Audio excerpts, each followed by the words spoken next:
Pues muy buenas noches, bienvenidos. ¿Qué tal? ¿Cómo están, señoras y señores? Como decíamos, es un placer acompañarles una semana más, un debate público más en el que además nos vamos a ocupar, es lógico, porque esta es la semana de este 12 de octubre, de ese Día de la Hispanidad, pues de ese tema, pero de otros muchos asuntos que tienen que ver con cómo está este país, este antiguo país. Vamos a hablar inmediatamente de muchos asuntos, de la huelga general reciente, de los planes de la minería, del carbón, de esas primarias que salieron por donde salieron en el Partido Socialista madrileño, en fin, hay mucho que contar, así que les voy a presentar inmediatamente a quienes componen hoy nuestra mesa de debate, que no son otros que Antonio Checa, ex consejero de Economía y Hacienda del Principado. ¿Qué tal, Antonio? Hola, muy bien, muchas gracias. Habitual contertulio además de esta casa, y le agradecemos que esté aquí con nosotros una vez más. Y además también a Juan Carlos Sevilla, que, bueno, por elegir una de sus múltiples labores o facetas, pues es el presidente de la Asociación Solidaridad España-Israel, por ejemplo, ¿no? ¿Qué tal? ¿Cómo estás, Juan Carlos? Pues muy bien, Víctor, y muy agradecido de que me hayáis invitado otra vez en esta nueva singladura, y decir que, bueno, como vamos a hablar probablemente del tema de la hispanidad, y aprovechando, pues yo quiero decir que en esta trinchera, que desde luego, por lo menos para mí, no tiene ningún tipo de connotación bélica ni belicosa, al revés, creo que es uno de los pocos reductos donde se pueden decir las cosas con entera libertad, quiero manifestar mi más profundo desprecio para todas y cada una de las personas que pusieron todo su empeño en que esta cadena de televisión dejase de emitir y dejase de que las voces libres y librepensantes podamos seguir diciendo las cosas sin ningún tipo de cortapisa. Tenía ganas de decirlo, aprovecho para decirlo, y te agradezco que me hayas podido dejar decirlo. Bueno, decíamos que se celebra el Día de la Hispanidad, y la primera pregunta que nos haríamos es si un día como este pues no viene rodeado también de cierta polémica. Sabemos que, por ejemplo, en países latinoamericanos no es precisamente para ellos una celebración. Todavía recuerdan la colonización que llevó a cabo España. Se asocia con, pues no sé, con cierta derecha antigua o rancia, porque es el día en el que se exhiben las Fuerzas Armadas. En fin, no deja de tener bastante polémica este 12 de octubre, aunque es verdad que para la mayoría lo único que es un día festivo más, que viene muy bien a lo largo del año, ¿no? Un día para descansar o para salir a pasear o para cualquier otra cosa. Checa, ¿qué te parece a ti esto del Día de la Hispanidad y de las Fuerzas Armadas? Mira, y todo eso? A mí me parece que esto de conflictivo debe ser pasar una vez en este país, por lo de España es diferente. Ya, sí. Porque hay que ver cómo celebran los demás países que tuvieron imperios, como España los tuvo, y a mucha honra, ¿no? Es verdad, con todas las barbaridades que se hicieron, pero también con todas las cosas buenas que evidentemente se exportaron, y que más gracias a eso pues tenemos 500 millones de hispanoparlantes, por ejemplo, y tantas otras cosas, ¿no? Y es verdad que todos estos países, salvo, en fin, gente un poco pirada, como puede ser el de Venezuela, que es el Chávez que ahora ya hasta tiene etarras allí, y además con toda claridad, pues bueno, yo creo que es el único que realmente está atentando contra España por todas estas cuestiones, rodeado del cuadro de Simón Bolívar. Bueno, la hispanidad es una fiesta. Sí, no, ya lo sé, siempre lo tienen y se pone con la bandera. Con la bandera venezolana. En fin, es solamente esta gente. Pero yo estoy seguro, no convencido. Yo lo digo porque pues a través de Facebook tiene uno muchos amigos de sudamericanos, ¿no? Que además te escriben la madre patria, pero además lo dicen además convencidos, ¿no? O cuando fue el mundial último, pues a medida que eliminaban a Argentina, Uruguay, algunos países, inmediatamente te decían, ahora ya vamos con España, ¿no? O sea que realmente sí hay una buena relación en el tema este. Yo por eso digo que creo que lo de la hispanidad es una fiesta histórica y a mucha honra debemos de mantenerla. A mí me encanta todo lo que conlleva en general, ¿no? Por lo menos todo lo bueno que puede ser, y evidentemente lo del desfile a mí me encanta, o sea, me encanta lo del desfile. Yo no sé, habréis observado, el otro día alguien me lo decía, yo en el blog mío tengo puesto algo que no se lo he visto a nadie nunca, que es lo de ser alférez de la milicia universitaria, ¿no? Que alférez de complemento a la milicia universitaria. Y cuando empecé a escribir el blog en aquel momento no, ponía, bueno, mi profesión y estas cosas, pero no lo había puesto. Le dije, hombre, esto de un estado un ejército tan denostado en España no tiene sentido ninguno. Entonces, bueno, voy a ponerlo para que sepan que yo de luego colaboro y estoy con el ejército español todo lo que pueda, con independencia de que me encantan los desfiles, ¿no? No le gusta la guerra a nadie, a mí el primero, tengo hijos en edad militar, pero evidentemente los desfiles me encantan y qué bien desfilan y tal, como también nos tocó a los demás cuando en su momento lo hicimos. Y también lo de las banderas. Hay una parte de polémica, ahora dejo que hable Juan Carlos, lo que tal le parezca, pero bueno, evidentemente hay una polémica, pero todo está motivado por este grupo actual que nos desgobierna totalmente, ¿no? Que han venido aquí a romper moldes por todos lados, sin sentido de ningún tipo, y es lo que están haciendo. Pero bueno, yo estoy seguro que esas cosas van hacia arriba, y vuelvo otra vez a lo del Mundial, cuando salieron los chicos jóvenes con las banderas, con los himnos y con tal, donde se vio que verdaderamente teníamos un espíritu verdaderamente de nación y no lo que se quiere. En ese caso sí se puede sacar la bandera. Otra cosa es el 12 de octubre o en otras fechas llevar la bandera. Yo os comento, yo hace poco tiempo escribí un artículo que bueno, felizmente vio la luz pública, porque generalmente no suelen los que yo mando ver la luz pública, la Nueva España, y titulaba El fútbol y la bandera. Y entonces hacía allí un análisis histórico de lo que era la bandera española de Carlos III, cómo se había compuesto, cómo tiene reminiscencias en estados de Alabama, en estados de Luisiana, cómo se conserva todo eso, y el orgullo de pertenencia a un país. Yo soy orgulloso de ser español, evidentemente. Creo que además debemos de estarlo por muchísimas razones. Somos un país que hace 70 años prácticamente estábamos en alpargatas. Nos constituimos en la octava potencia del mundo. Es verdad que tenemos problemas. El principal problema que tenemos ahora es un problema identitario, en mi opinión.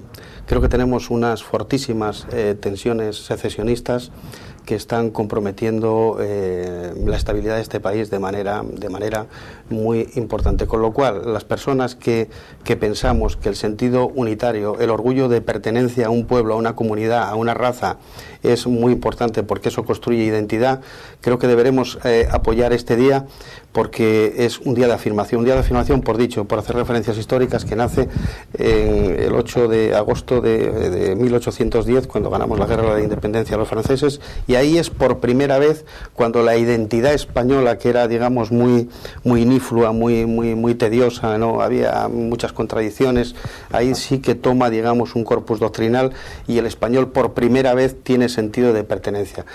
Como es improvisado, de todas las formas, quiero poner, como hablo de tensiones secesionistas, quiero poner un ejemplo de a lo que nos estamos enfrentando. Cuando España pierde las colonias, definitivamente la guerra de Cuba, con el incidente del acorazado Maine de los Estados Unidos, y pierde también Filipinas y Puerto Rico, hay un telegrama de este personaje del PNV enormemente racista, que responde al nombre de Sabino Arana y Goiri, felicitando a Theodore Roosevelt por la derrota que nos inflige. Pero es que en el Mundial de fútbol, desafortunadamente el presidente de la Real Sociedad le manda un telegrama al seleccionador chileno dando la enhorabuena por la actuación que había tenido Bravo, que es el portero chileno de la selección chilena. Bueno, la historia se repite.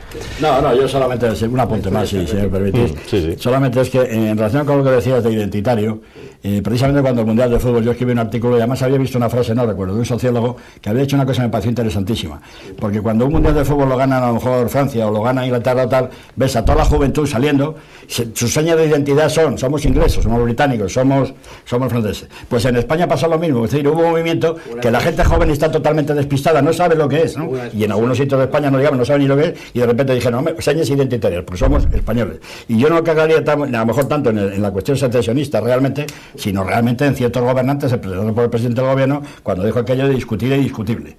Porque bueno, que haya unos cuantos catalanes que se sientan totalmente catalanes, allá ellos, no digo nada, o vascos o tal. Pero vamos, que el propio gobierno, encabezado por el presidente, que son los que están tirando, digamos, discutido.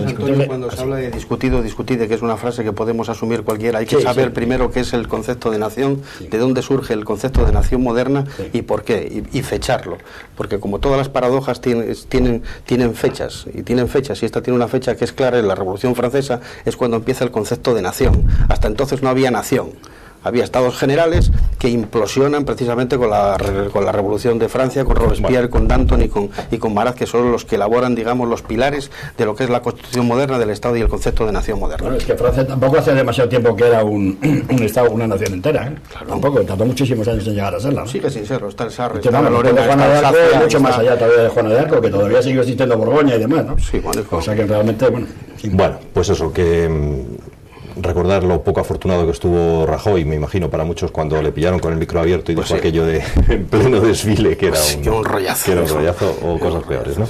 Bueno, pues, hombre, eso, bueno, no es que lo disculpe, que no, pero bueno, uno ha vivido a lo mejor etapas a otro nivel, no mucho menor, pero evidentemente estás tan cansado de actos y más actos que llega un momento que de repente pues se te escapa, ¿no? Pero vamos, no creo que él por lo menos seguro que, bueno, está muy de acuerdo con los desfiles y tal, pero bueno, no es una defensa que no... Bueno, señores, vamos a hablar de otras cosas, porque este país ha vivido hace muy poquitos días una huelga general que algunos tildaban inmediatamente de fracaso general. La mayoría de los partidos, independientemente de su ideología, al día siguiente aparecían con titulares que hablaban de fracaso de la huelga. No sé si estáis de acuerdo o no, porque los sindicatos se han atribuido un éxito que para algunos no es tal. En fin, no deja de ser curioso también que justo al día siguiente de la huelga se producía un encuentro entre la vicepresidenta y el propio secretario general de UGT, que casi fue un encuentro, vamos, más que amistoso, ¿no? De íntimos. Bueno, ¿qué opináis sobre todo este asunto? Empiezo por Chico. Vamos a ver, yo creo que aparte de haber estado hablando con Sevilla antes de entrar aquí, hemos tenido un buen rato debatiendo cosas y él quiere poner en clara determinados temas que me parece muy bien, ¿no? Sí, además es muy interesante lo que me comentaba. Pero yo previamente lo que quiero decir es que antes de la huelga, 2 años y medio antes, todo ese tiempo, han pasado las cosas que han pasado.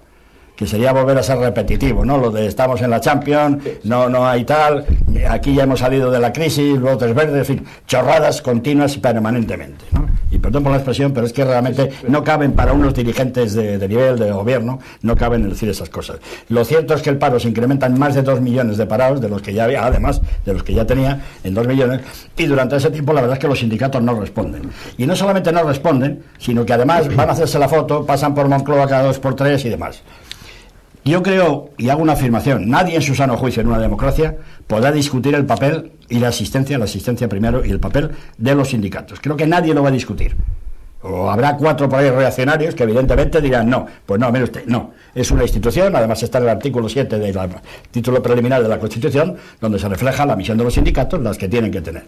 Pero claro, de ser una institución, más o menos, como también lo son las asociaciones empresariales, a querer convertirse en un poder del Estado, la diferencia es muy notoria. Y claro, todos estos hechos de ir a Moncloa, etcétera, etcétera, y de estar, bueno, con el señor Zapatero, necesito vuestro cariño, en fin. Oiga, yo no he visto nunca estas cosas. Y no lo he visto con otros líderes sindicales. Recordemos la huelga de Nicolás Redondo y Felipe González. Que, ojo, Nicolás Redondo y Felipe González tenían una amistad, pero ancestral, enorme. Y Felipe González va a ser elegido secretario general del PSOE en el famoso Congreso de Suresnes, precisamente por el apoyo, sobre todo, en gran medida por el apoyo de Nicolás Redondo. Porque él era el que movilizaba todo. Y de hecho lo podía haber sido el mismo, pero bueno, le parece que es más joven el otro, en fin, lo deja pasar. Y claro, lo que pasa es que Nicolás Redondo es un sindicalista de los pies a la cabeza. Es un defensor de los trabajadores.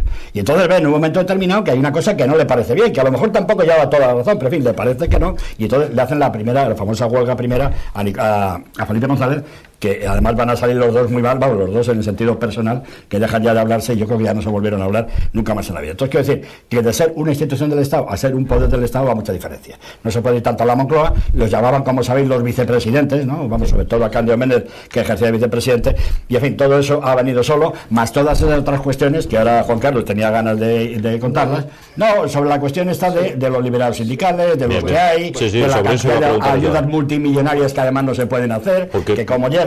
No se han recortado, por cierto. Claro, en un momento de tanto recorte, las subvenciones a los sindicatos no sufren recorte. Pero yo, con dependencia de lo que diga ahora Sevilla, yo lo que le comentaba es que, bueno, que pueden ser legales, que evidentemente será todo legal, pero lo que sí está claro es que tampoco los sindicatos han dado las cifras de los liberados sindicales, no han querido darla. Oiga, usted coja el estatuto de los trabajadores de empresas tal y tenemos tantas horas, y de esas tantas horas, que hoy día la gente eso no lo sabe, confunde delegados con liberados sindicales, no es lo mismo. Lo que pasa es que a muchos de los sindicales, sus horas sindicales no las ejercen, se las pasan a un compañero, y entonces se les libera las 8 horas, o un mes entero, o permanentemente. Esa es la manera. Pero los sindicatos no han dado en absoluto esto. Y las cifras en cuanto a las ayudas multimillonarias, que bueno, parecen escandalosas, parecen, ¿no?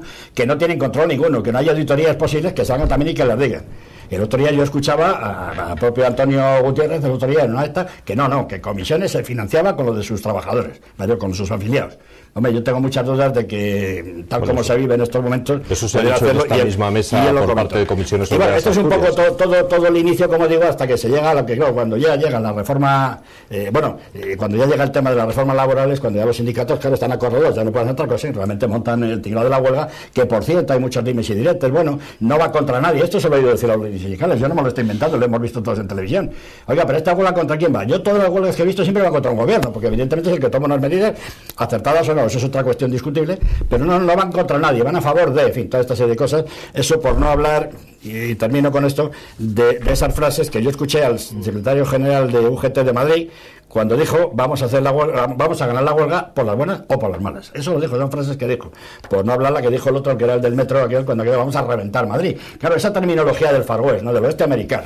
Estos son matonadas, que esto no se puede consentir de ninguna manera. Oiga, por no hablar de la estación de los piquetes en cierta medida, que siempre ha funcionado y demás y tal, y bueno, pues al final, como primera intervención, yo creo que sí, que la huelga, lo digo, me parece que es un fracaso o un casi fracaso por una razón muy sencilla, porque yo esa misma noche, todos los diarios, por lo menos los diarios escritos, todos, menos Público, que no sé quién lo leerá y no sé lo que durará en cuanto que Zapatero desaparezca, pues realmente todos estaban de acuerdo en que la huelga ha sido un fracaso, más o menos matizada, pero que no había tenido incidencia. Juan Carlos.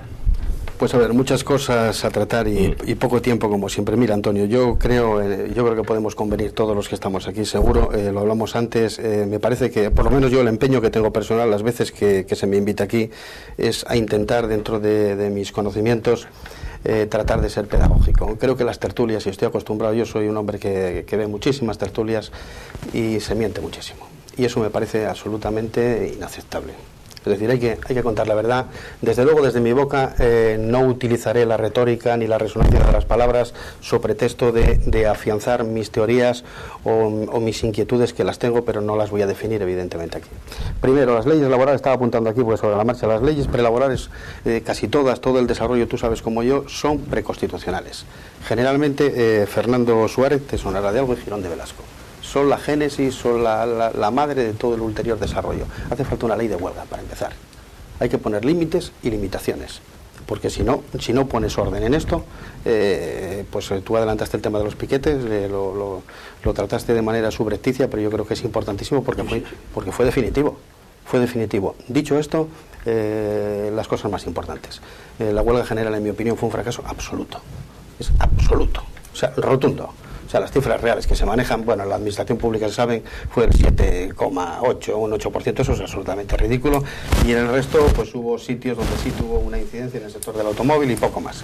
No, y pero porque estaba el conflicto minero por medio. Claro. Bueno, y porque la utilización de la fuerza fue masiva y la coacción fue masiva. Dicho eso, lo que no se puede hacer es tener un doble lenguaje. En política es lo peor que se puede hacer. La derecha estuvo acusando de manera machacona, yo creo que profundamente injusta también a los sindicatos, de que no hacían absolutamente nada y de que eran prácticamente las comparsas de... Primero, no hacían nada y ahora los criticamos porque finalmente hacen algo. Probablemente no fuese el momento. Probablemente anunciaron la huelga con demasiado tiempo, pero ¿en qué quedamos? ¿Hay que movilizarse o no hay que movilizarse? ¿Había razones para la movilización o no había razones? Si las había, ¿por qué no nos movilizamos? Si las dejaba de haber, ¿por qué criticas lo anterior? Eso en filosofía se llama una filfa, Antonio. Eso es una contradicción en sus justos términos. No puedes defender lo uno por conveniencia y criticarlo inmediatamente. El PP no se definió de ninguna de las maneras. El PP lo que está es intentando ir al caladero de votos y sacar renta, sacudir el árbol, como en el libro de ETA, sacude el árbol y otro recoge las nueces. Eso a mí me parece, porque dicho eso, se están contando una cantidad de barbaridades. Las tertulias, que a mí me parece absolutamente grotesco. Se está hablando de 300.000 liberados. 350.000 liberados son el número total de delegados que hay en este país. Entre UGT y Comisiones Obreras tienen 250.000 delegados. Comisiones Obreras, por primera vez en la historia, tuvo 130.000 delegados. 130.000 delegados. Comisiones Obreras participa en más de 4.000 convenios colectivos. Esos 4.000 convenios colectivos regulan las condiciones de trabajo aproximadamente de 11 millones de trabajo. Afiliación. Le están restando credibilidad a los sindicatos porque tienen una bajísima afiliación. Oiga usted, los partidos políticos tienen una afiliación bajísima también. En España, la ley orgánica de libertad sindical, la representatividad se alcanza en las elecciones sindicales. Las elecciones sindicales, año tras año, tienen una participación aproximadamente del 76%. Hay una participación altísima. Es decir, una cosa es los afiliados que tú tienes, que no son tan pocos, entre Comisiones Obreras y UGT pasan de los 2 millones de trabajadores afiliados, y cosa diferente es el respaldo de los trabajadores en las sucesivas elecciones sindicales. Ahí es donde se alcanza la representatividad, entre otras cosas porque en función de esa representatividad vienen las ayudas de las que hablamos. Datos oficiales, aproximadamente, datos de Comisiones Obreras, que es de los que dispongo. 415 millones es su presupuesto para el mantenimiento y funcionamiento del sindicato. Recursos propios, 115 millones por las cuotas de los afiliados. El resto son ayudas públicas. No, vamos a ver si muy rápidamente, ¿no? Esto si no, podéis llevar, ¿no? aportar además vuestra idea de los llamados piquetes informativos. Sí, por supuesto, lo voy a decir, no, sí. A ver qué os parece. Sí, yo creo que con Juan Carlos estamos, en el fondo estoy de acuerdo. Yo he empezado diciendo que los sindicatos son imprescindibles, creo que es. Segundo, que evidentemente lo de la huelga yo ni siquiera lo critico en el sentido de la huelga en sí mismo, porque efectivamente podía haber motivos más que suficientes. Tú dices, bueno, el doble de igual. No es exactamente así. El problema es que la gente también se harta de estar en el paro 5 millones o más, y etcétera, y de todo el comportamiento. Entonces, a partir de ahí, ¿qué ha ocurrido? Luego lo diré porque cuando yo en el blog he escrito un artículo en el cual precisamente pongo la duda al final del mismo, ¿no? Vamos a ver. Se convoca una huelga a largo plazo. Nunca los sindicatos se han convocado con tantísimo meses de antelación. ¿Qué se está haciendo? Hacer coincidir no sé qué. Bueno, lo que más o menos sabemos. Se hace ya con el decreto de reforma aprobado además en el Parlamento, porque antiguamente no era así. Cuando se hacía una huelga era cuando estaba en los trámites, lo cual es normal, porque primero cambian los Zapatero, que no lo va a cambiar, pero de todas formas, ¿cómo va a cambiarse un decreto del Parlamento luego? Entonces, ¿a qué estamos jugando? Es decir, es una huelga que está medida y estudiada para hacer el menor daño posible al gobierno, lo menos posible, y salvar la cara por el otro lado. Si es más o menos así, que es lo que al final uno se pregunta. Claro, es un acuerdo que tuvieron tácito, a ver qué pasa. Eso puede estar en el pensamiento de las élites, de los dirigentes, pero en la base no. En la base no. Yo sé lo que tú quieres decir y posiblemente tengas razón, posiblemente, y sin posiblemente. Estoy convencido de que son hermanos, comparten el mismo ADN. Hay una cosa de locos. Se hicieron la huelga a sí mismos. No olvidéis que los 159 diputados del Partido Socialista Obrero Español que votan la reforma laboral son además militantes de UGT. Eso te mete en un callejón sin salida.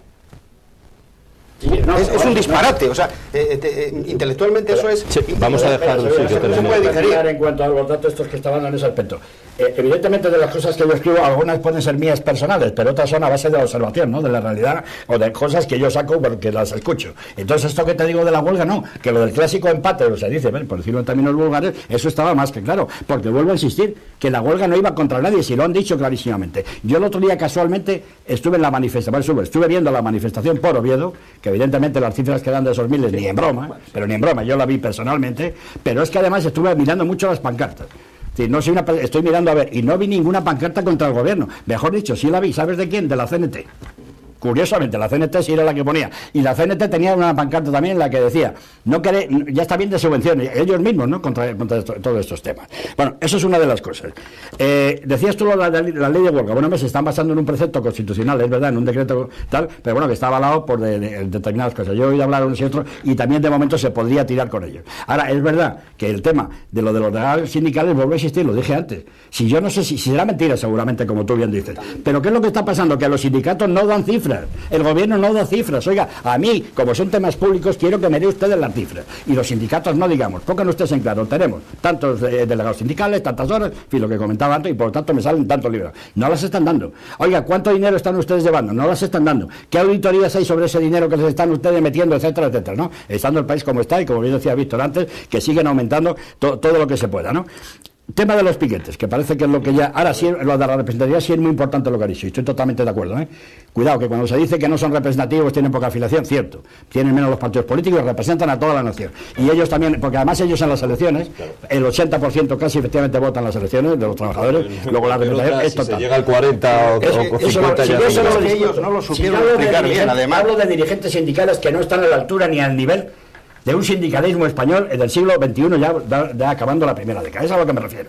Por no hablar de otros temas, de fotos y tal, que nunca me gustan, bien sabe Dios, meterme en temas privados, pero que no son el momento adecuado para que aparezcan determinadas cosas. Podemos entrar, Antonio. El problema es, en mi opinión, es que los sindicatos lo que hicieron fue copiar, trasladar el modelo del profesionalismo político, que es lo que más me enerva a mí, y siempre que tengo ocasión lo digo, porque es una tesis fundamental en politología. Los políticos que tenemos aquí, no hay mayor placer de un político.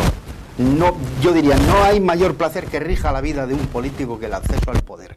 Una vez que conquistan el poder, Antonio, y tú lo sabes bien, no se van nunca. Pero es que pasa igual en los sindicatos. Es que ves ahí tíos que llevan 30 años liberados. Eso es absolutamente inadmisible, intelectualmente indigerible, y es un insulto, es un escupitajo al sentido común. Tenemos una clase política como una clase sindical que se blinda respecto de los mecanismos garantistas, que se blinda respecto de la ciudadanía, que se blinda respecto de la ley, que blinda sus cuentas cada vez más opacas, cada vez más invisibles. En definitiva, tenemos unos dirigentes, tanto sindicales como políticos, que nos tratan más como súbditos que como a ciudadanos. Y ese es el problema en el que estamos metidos. Hasta que la sociedad no implosione, no sepa lo que es la línea de determinación, no sepa que estos tipos no pueden ser los mismos permanentemente, habremos avanzado. ¿Y sabes por qué no se está haciendo? Porque hay una cosa que se llama la partitocracia, y en España sería la partidocracia. Por cierto, voy a citar el copyright porque la gente habla mucho de eso. Esa es una frase que inventa José Maranini, un gran politólogo italiano, cuando ve cómo se empieza a descomponer la democracia cristiana. Por cierto, en Italia los partidos tradicionales desaparecieron completamente, y aquí vamos camino de eso, a que desaparezcan tanto los partidos tradicionales como los sindicatos, porque sus conductas son inadmisibles. El ataque frontal mío es precisamente a las cúpulas de los sindicatos, que se mueven más por intereses personales y partidistas, el UGT por el nexo umbilical que le une al Partido Socialista desde 1888, que lo crea Pablo Iglesias.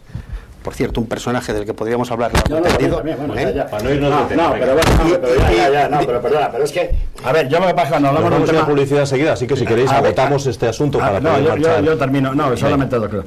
Porque bueno, no está agotado el tema, daría para mucho, pero a mí cuando hablamos de un tema me gusta hablar del tema concreto, porque claro, es como cuando se dice, pero el PP ¿cómo está? Bueno, estamos hablando del gobierno, que son los que hacen tal. Entonces, claro, ¿qué queremos? ¿Hablar del PP? Pues hablemos. Aquí estoy hablando del sindicalismo, por supuesto que los partidos políticos, bueno, y la CEO, con el presidente que tienen, hombre, por Dios, es que es una cosa terrible, ¿cómo estamos en este país? ¿no? Y podemos seguir así, ¿no? Antonio, lo que quería hablar de club de fútbol sobre lo demás. Lo que quería poner es que están reproduciendo fidedignamente los comportamientos de los partidos políticos. En resumen, la agencia Moody's el día siguiente justo de esto rebaja la calificación de las 3 A's al A1. Así, sin más. Ustedes ya tienen este tema. Pero ¿por qué las baja? La duda sí, esto, perdón, porque esto sí me interesa. No, perdona. ¿Por qué la baja la calificación? Dicen no, pero ¿por qué la baja? Porque no cree en la hipótesis de crecimiento y porque no cree en la hipótesis de paro. No cree que se vaya a crecer 1 por 3. Que ese es el tema. Ahí podemos entrar, si quieres. Una cosa solo, que esto sí era cosecha mía, que fue cuando hablabas tú de lo de la huelga, sí o tal.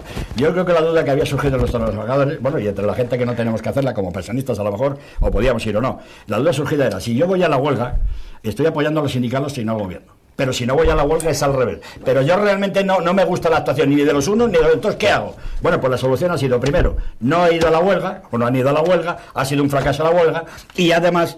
la bajada inmediata, no ya de la agencia Moody's en relación con el gobierno, sino la bajada inmediata de un importantísimo tanto por ciento de la intención de voto a Zapatero, que sería además justo el mismo día siguiente, que sitúa a su partido en unos mínimos históricos, Dios mío, el 28,5% de voto al PSOE en estos momentos y bajando. Esto es una cosa terrible. Para finalizar, para irnos a publicidad. Antonio, como corolario, ¿a ti te parece que los sindicatos después de esta huelga salen fortalecidos o debilitados? Muy debilitados, no un poco, muy debilitados. Esa es la pregunta. Otra cosa es que ellos otra cosa es convencerlos a ellos de eso. No, es que no se va a mover nadie, porque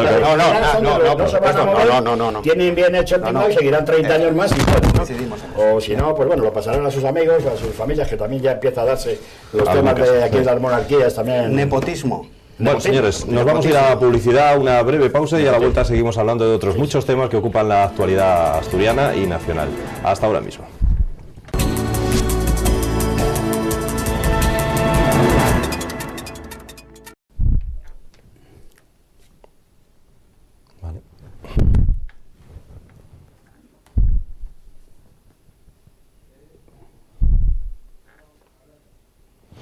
Aquí estamos de vuelta ya de esa pausa publicitaria para continuar con nuestro debate público de hoy. Tenemos muy cerquita, muy reciente también, esas elecciones primarias vividas en Madrid, en concreto, en el seno del Partido Socialista, y que han significado, para algunos, dicen, la rebelión de los afiliados de un partido. Han querido demostrar que las bases están mucho más que para ir a votar de vez en cuando y poco más, y que también pueden decidir, deben decidir a quién quieren como candidato de su partido. Bueno, otros dicen que ha sido un parapalo a Zapatero. El propio Tomás Gómez lo desmiente. Bueno, me imagino que también es lógico, no va a confirmarlo. En fin, ¿qué os parece a vosotros este tema de las primarias? Y si de paso queréis, pues estaría muy bien que mencionáramos, por no remitirnos solo a Madrid, pues que habláramos algo de Asturias, ¿no? Y aquí no ha habido primarias, se piden, no en el PSOE, sí en el PP. Los estatutos del PP, sin embargo, no lo contemplan. En fin, ¿qué me podéis decir también de Asturias, si queréis, Venga, Checa, por ejemplo. Bueno, no, es que lo que dices realmente es muy curioso. No, vamos a ver, yo quiero hacer primero una afirmación personal, simplemente no deja de ser más que personal. Yo soy partidario de que existan estatutariamente elecciones primarias, y no que vengan impuestas de repente sin que estén en estatutos y se impongan por determinadas cuestiones. Pero también digo una cosa, mejor evitar las elecciones primarias internas, porque la democracia interna no está reñida con el pragmatismo de los políticos, y esto lo siento, pero tengo así que decirlo. De hecho, todas las elecciones primarias, cuando se producen, luego, bueno, las consecuencias internas que traen, a mi juicio, pues, bueno, pueden ser más que discutibles. Luego, insisto, estoy totalmente, no se me vaya a malentender, totalmente de acuerdo con que estatutariamente, por lo menos, figuren, pero que procuren los candidatos juntarse, y los que haya 2, 3 y tal, y procuren evitar las elecciones primarias. Dicho esto, tenemos un ejemplo de lo que estoy diciendo. El primero, que nos podemos remontar al año 2000, más o menos, que fue cuando las elecciones de Borrell Almunia, ¿no? Pues un tal Almunia, que era secretario general, apoyado por el aparato, porque esto siempre se dice, y es verdad además, por el aparato del partido, Felipe González incluido, fue tremendamente derrotado, estas las conozco, además participé en ellas en aquel momento, por el tal Borrell, que era una persona muy querida y muy apreciada en el Partido Socialista, y le sacó nada menos que 10 puntos. Esa es la primera fase, ganador. Pero ¿quién fue al final el ganador de las elecciones? Pues resulta que fue Almunia, de las elecciones internas, porque al final es el que se va a presentar. Es decir, los aparatos tienen tal poder que al final se la armaron de tal manera que enseguida le sacaron ciertos problemillas que no eran demasiado grandes, pero en fin, cuando él había sido secretario de Estado de Hacienda en Barcelona, además, no solamente en Cataluña, y entonces sacaron ciertos problemillas, y como Borrell, bueno, es una persona muy digna, dijo, bueno, y tal, y se retiró. Dicen luego que, bueno, también habían metido a la mujer por medio, que también le sacaron ciertos trapos sucios, y entonces fue por lo que... Pero bueno, al final acabaron con él y acabaron sacando el mismo. Ya veremos a ver si Tomás Gómez, el cual a mí personalmente, sin tener participar en ello, me caía mejor y me parecía mejor que hubiera ganado. Pero tengo muchas dudas de que todavía Tomás Gómez pueda presentarse, aunque bueno, tal como está el asunto, lo veo complicado. ¿Cuáles pueden ser las consecuencias de las primarias? Bueno, hablabas tú antes en Asturias. Es que, digo, me reí antes porque, curiosamente, en los estatutos del PSOE puede haber primarias en aquellas comunidades comunidades o municipios donde no gobierne el PSOE, pero si está gobernando el PSOE, ahí ya no hay primarias. Porque entonces te cuentan, claro, que políticamente te pueden contar una cosa y mañana la otra, o sea, exactamente lo mismo.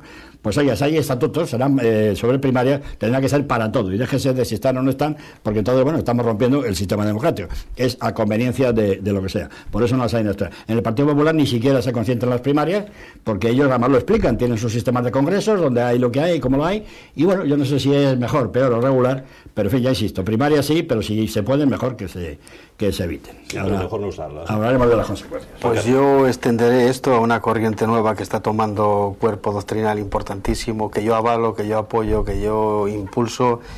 Y, a ver, por partes, intentaré ir a lo seminal, a lo troncal y pasar de lo accesorio. ¿Qué es lo importante de todo esto? Yo primero estoy absolutamente a favor de las primarias. Me parece que es un ejercicio de libertad que higieniza muchísimo la vida política de los partidos a nivel interno. Segunda reflexión. Aquí lo que se vio es, de manera palmaria, la divergencia, la fractura que existe entre las élites y la base. Cuando la base es capaz libremente, de motu propio, de depositar su voto, no tiene absolutamente nada que ver con las indicaciones que vienen desde arriba. Y eso me parece un hecho considerable y a considerar, y que no podemos dejar de valorar, porque me parece lo más trascendente de todo esto. Cada vez que hay primarias, hay sorpresas. Cuando no hay primarias, hay dedocracia, hay imposición, hay partitocracia. Hay todo esto que yo estaba criticando con anterioridad, que me parece la perversión de la política. Yo, que soy un descreído completamente de la política porque leía a Platón, porque leía todos los clásicos y porque me parece que esto, desde que a él le expulsan de la polis y escribe un documento absolutamente necesario e imprescindible, que es la República, dentro de la República, la Carta Séptima, donde hace una crítica tremenda, tremebunda al tirano de Siracusa cuando le ofrece el cargo de consejero áureo. Esa es la corrupción, la génesis y el principio, hasta nuestros días, que no dejó de crecer. Los partidos son máquinas corruptas de devorar personas. Una vez que se instalan en el poder, conozco a percebes que se agarran con menos fuerza a los cargos que a políticos. No hay quien los eche. Y las primarias, al menos, están demostrando que son funcionales, que son útiles y que pueden darle las narices a estos dirigentes que lo quieren controlar todo esto. Dicho esto, algo mucho más importante. La reflexión final sería: ¿alguno de vosotros escuchó entre los dos candidatos la más mínima divergencia programática? Yo, ninguna.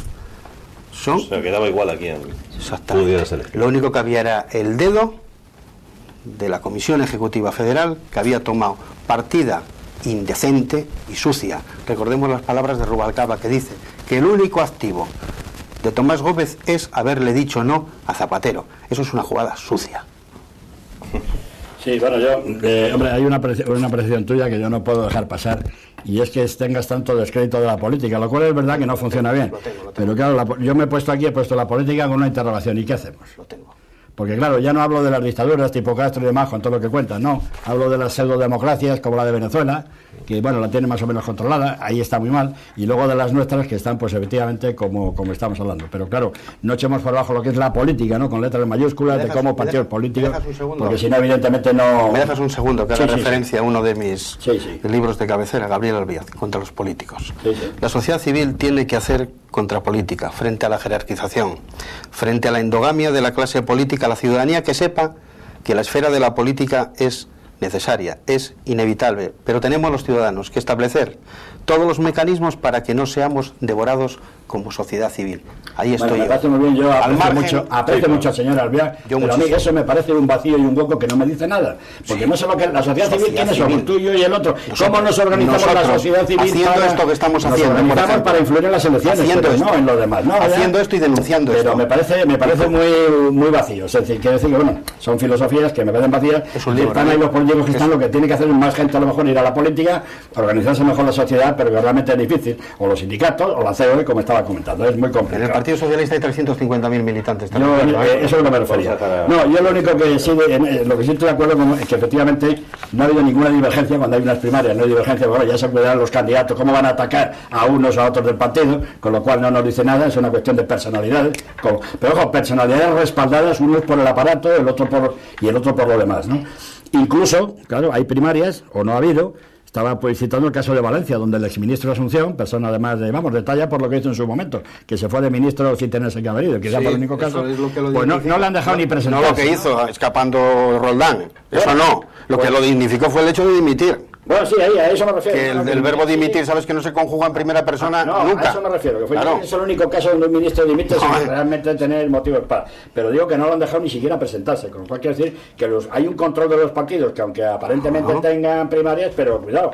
Y bueno, de hecho a Gómez le pusieron todas las zancadillas del mundo, le echaron encima el aparato y lo llevó lo llevó Zapatero incluso a la Moncloa, como sabemos. Y según se deduce, hasta bueno, creo que hubo más que voces en aquel momento. Baja el tono. Le dijo, baja el tono, porque aquel chico dijo, yo desde luego me voy a presentar igual. Bueno, ha tenido la valentía y eso es el mayor activo que tiene. Que no le quepa duda a Rubalcaba y sus manejos, que a mí es una persona que a veces me desagrada más esta Rubalcaba, cada día más, y más no sé cómo la gente dice que es tan listo, si es una persona, bueno, porque yo avanzaría además una teoría entre Rubalcaba y Pepiño, bueno, lo que han querido hacer en estos momentos estaba muy claro, ¿no? Estaba muy claro, cargarse a Zapatero por un lado y ellos dos volver, uno a controlar el partido y el otro llegar a presentarse a presidente, vamos. La maniobra está mucho más que estudiada, no sé si Zapatero se habrá podido dar cuenta, porque realmente van por ahí con él, ¿no?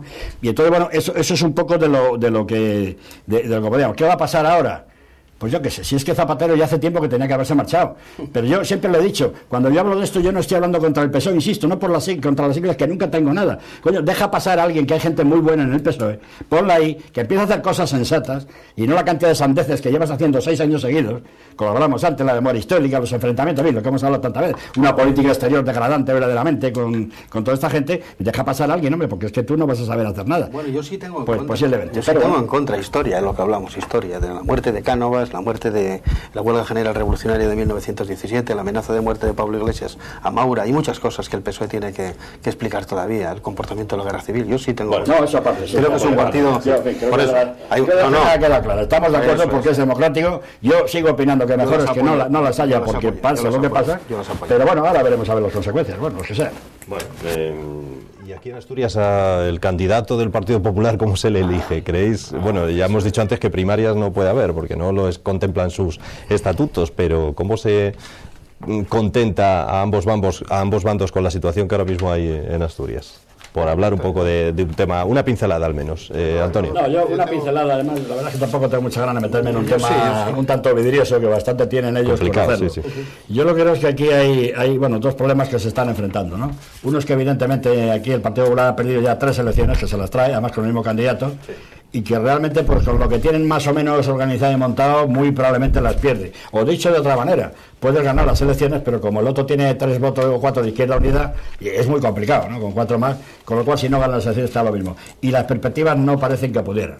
Entonces se habla de lo de Cascos. Claro, Cascos es una persona que indudablemente nadie le va a negar su gestión, su experiencia, etcétera, etcétera, ¿no?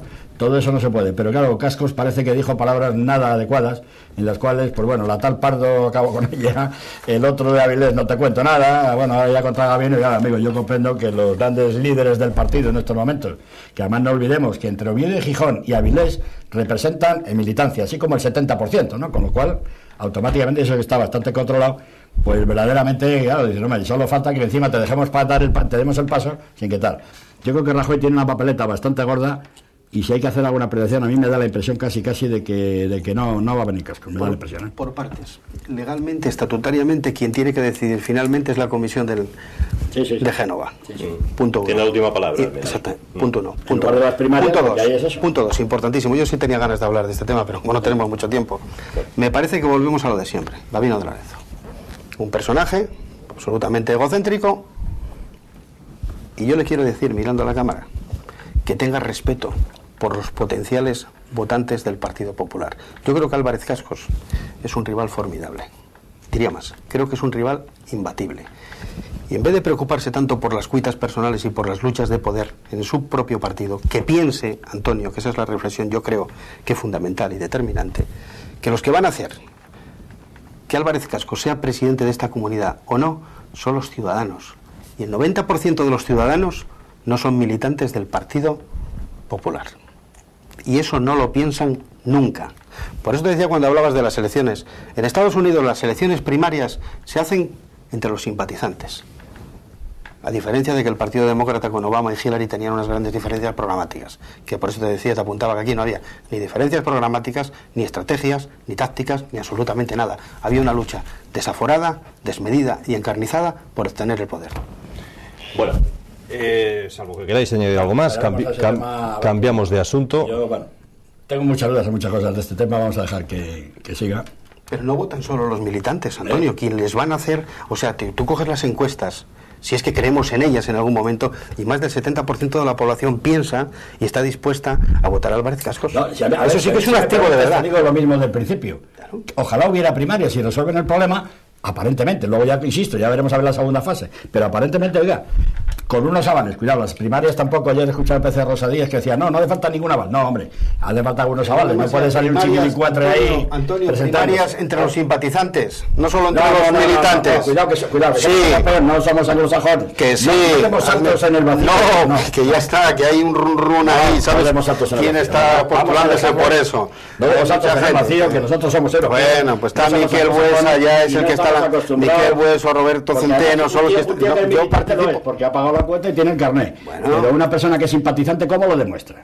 Claro. ¿Por qué no cogen de otros partidos a unos cuantos mil y oye, votar a este que no nos interesa o al otro que sí y decir que soy simpatizante? Yo no me creo el tema. Maquiavélico, Antonio. No, es que yo voy dando los pasos. Ya se está haciendo. No, voy dando los pasos necesarios. Vamos a dejar. Pero si los anglosajones son bastante más sensatos que nosotros, por favor. No tenemos primarias todavía y ya estamos saltándonos a la otra. Si son más sensatos los anglosajones. A ver, hablamos de lo que algunos llaman la mayor catástrofe que pueda vivir las cuencas mineras. Nos referimos a ese plan, a esas ayudas que se mantienen solo hasta el año 2014. Hoy veíamos en prensa que el presidente Areces afirmaba que lucha porque se mantengan al menos hasta el 2018, pero eso seguramente no satisface en lo más mínimo a los propios sindicatos mineros, que hablan no del 2014 ni del 2018, sino de un plan de futuro y de una energía que debe ser, nos decían hace poco, limpia y sobre todo viable, ¿no? El quemar carbón. Bueno, ¿qué opináis vosotros de todo esto tan cercano a Asturias, tan importante para nuestra región, aunque no solo para Asturias?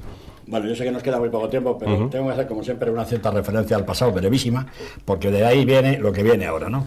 Vamos a ver, cuando yo en mis últimos años estaba en UNOSA, yo estaba representaba a UNOSA en aquellos momentos ante la Unión Europea, ante las comunidades europeas entonces, que ahora se llama la Unión Europea. Y por lo tanto ese tema del carbón, pues bueno, tuve que estudiarlo muy detenidamente, todas estas cuestiones, incluso tengo informes que todavía conservo por casa, algunos de los que estuve haciendo, distintos escenarios y demás. Bueno, aquello más o menos se solventaba en aquellos tiempos con lo que eran las decisiones comunitarias. Yo recuerdo, bueno, apuntaba aquí la 2048/86, me parece que era del año 86, ya llovió en ella, en las cuales se hacían o se aprobaban esta serie de ayudas que los gobiernos presentaban. Y que la gente tenga muy claro que estas ayudas no las da Bruselas, que son ayudas estatales, es decir, que las paga el gobierno español o alemán o el que corresponda en su momento. Bueno, y a partir de ahí sí se plantea el tema realmente de que los costes de las minerías del carbón en distintos países, luego podemos hacer referencia, están tan exorbitadas, ya llegan a tales niveles que no son comparativas con un carbón de importación. Y por lo tanto hay que tomar medidas serias sobre esta cuestión.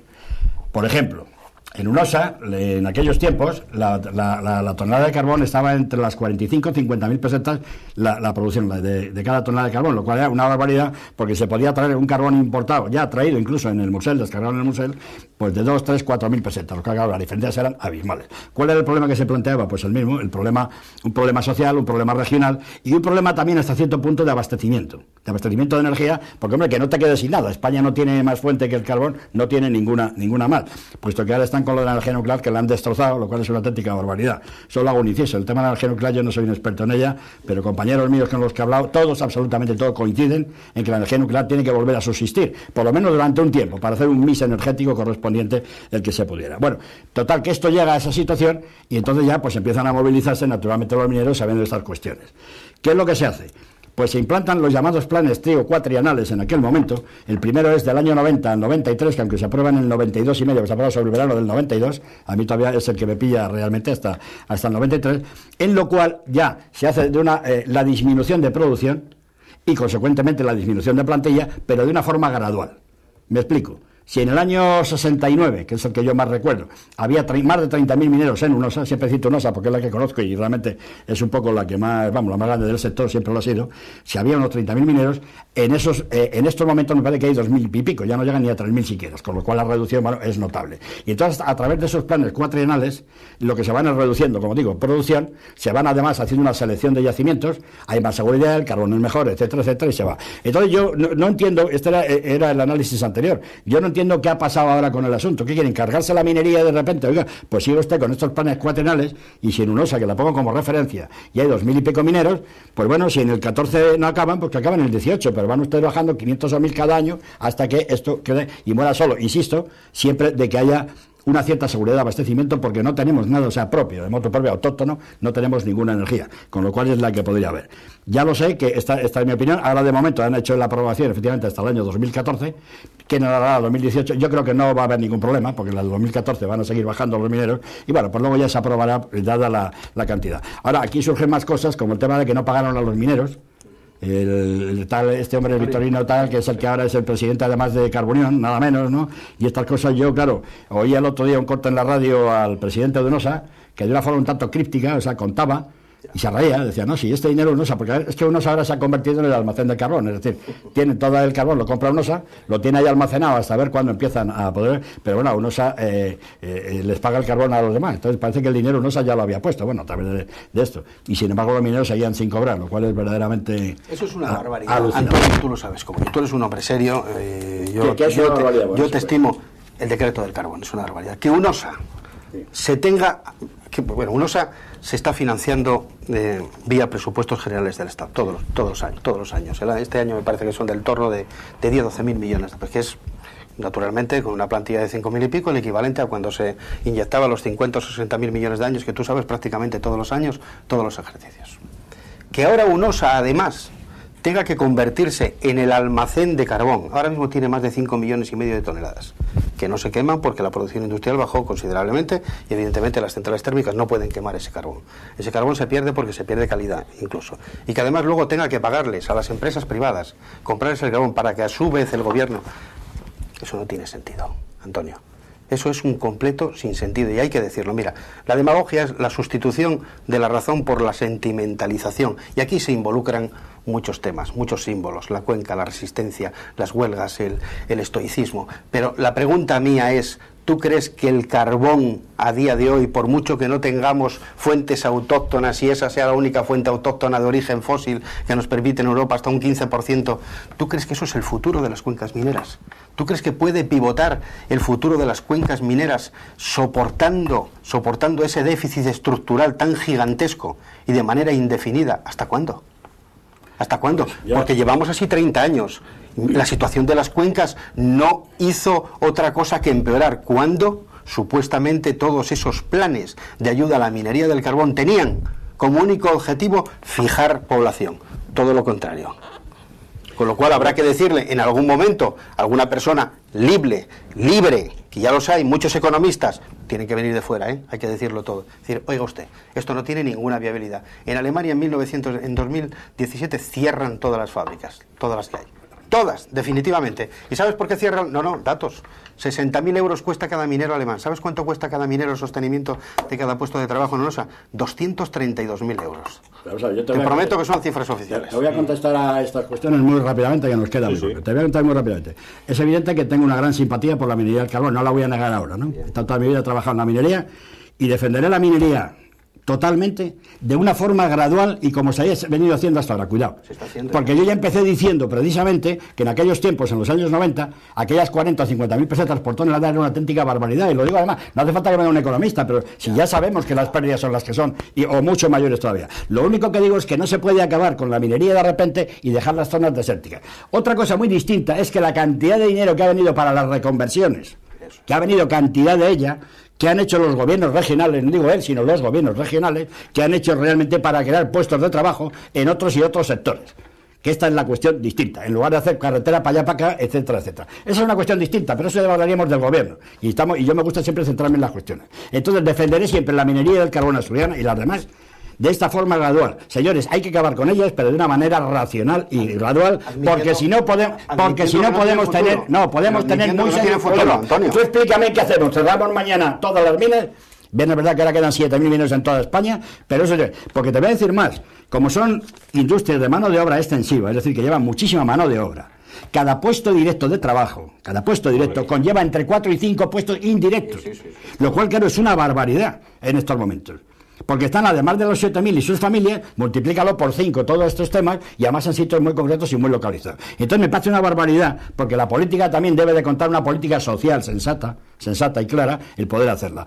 Dices tú que en Alemania, claro, en el 2017, vamos a ver, cuando yo conocí estos temas, en los primeros tiempos, había minería en Francia, que estaba la de Nord Pas de Calais, había unos yacimientos muy buenos allí. Yo conocí la minería belga, que también existía, la minería inglesa, aunque esa se la cargó la Margaret Thatcher, porque dijo que no quería, ella era la que no quería subvencionar nada. Bueno, era a su manera de hacerlo, y bueno, algunas minerías más de tal, y por supuesto la alemana, que por eso también España se apoya en Alemania, sobre todo, para estos decretos, porque Alemania tiene la voz cantante allí, evidentemente, en estos temas. Claro, me has hablado, yo no había oído la noticia de que para el 2017, a España de momento le han dado hasta el 2014, con lo cual si la otra va por delante, y yo, ¿por qué no? Con lo cual llegaría. Entonces, hombre, dejemos que esto siga, y mira la situación económica de Alemania, pues para el 2017 o el 2018 la minería asturiana, pues a lo mejor quedan 500.000 en pozos, además de yacimientos muy selectivos, y no, cuidado, que la autonomía, el tener algo de abastecimiento propio tampoco es nada malo, no nos engañemos.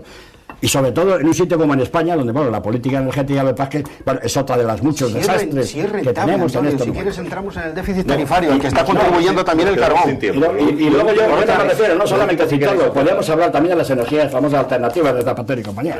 Porque esto es otro chollo, que hay que tener un cuidado con él. Impresionante, ¿no? Lo que está pasando con estas energías, son muy bonitas, bueno, como siempre, ¿no? Como las grandes civilizaciones, pero oiga, ¿saben lo que están costando estas cosas en este momento? No es posible mantener estas cosas. ¿Y a dónde van a parar? Entonces, mantengamos la minería del carbón, insisto, de esta forma gradual, que vaya disminuyendo, pues como ha ido.